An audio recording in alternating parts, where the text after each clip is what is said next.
let's talk a little bit about some of your other businesses, power, cement, and then we'll talk about paint a little bit as well. These are in order of size right now. What's the outlook on power? How much success do you think the government's Uday scheme has found in being able to unlock the various problems that have plagued the power sector and stopped companies from being able to sort of make it a viable business? So power sector unfortunately has suffered over the last 1.5 years. And primarily because the state electricity boards, yes, though there is a Uday scheme is there, but what I understand is that excuse me, that the it's not has had its real impact because the farmers are still being given electricity at free cost or something like that, and so therefore electricity boards are not giving them 24-hour electricity.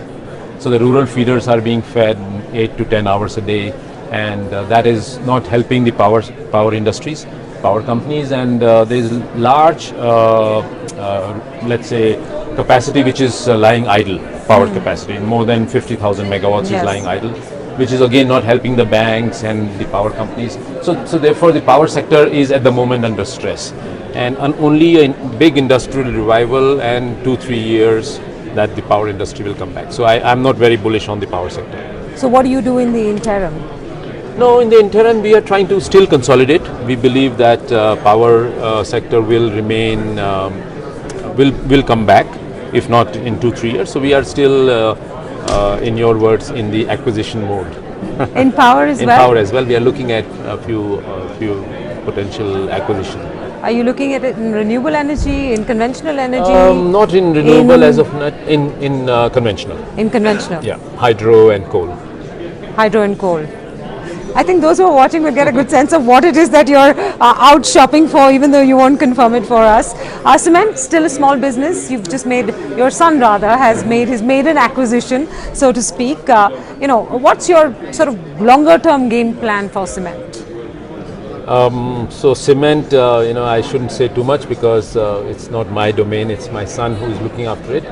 But yeah, cement, it's a related business, sort of, because in steel and power we generate a lot of slag and a lot of ash, which is a big percentage of the raw material for cement. Rather than selling these products, we thought that why not we start another company which can consume all that.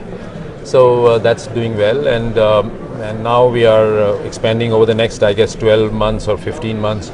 Our capacity will move from 7 million tons to 20 million tons in cement. And then organic, and plus some acquisitions. If that happens, then by 2020, I think I heard Parth saying that he wants to see 30 million tons by 2020. 30 million tons by 2020. 20 million tons, you just told me organically, so you're out there buying another 10 million tons. No.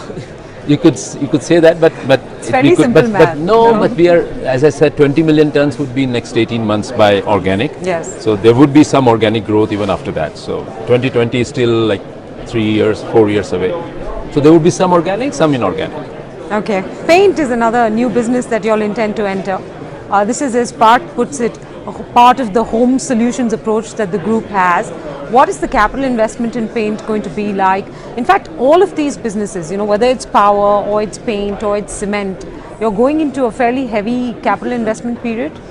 So coming from a business of like steel, which consumes huge capital, these businesses are relatively much less capital intensive.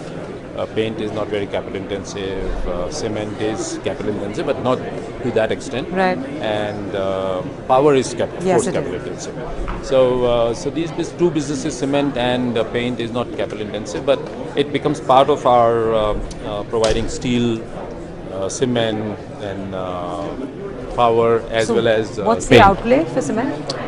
For paint, sorry. I guess about 1,000 crores. To start with, initially we are building two facilities, one in Maharashtra and one in Karnataka, and total investment is, I guess, close to 1,000 crores. For the next 2 to 4 years? Yeah, for the next 2-3 years. 2-3 years. Again, is that a space that you would look to acquire in? I think paint, it's difficult to acquire because, as I said, it's not big in factories. It's more marketing and more distribution. So I guess that's what we need to focus on.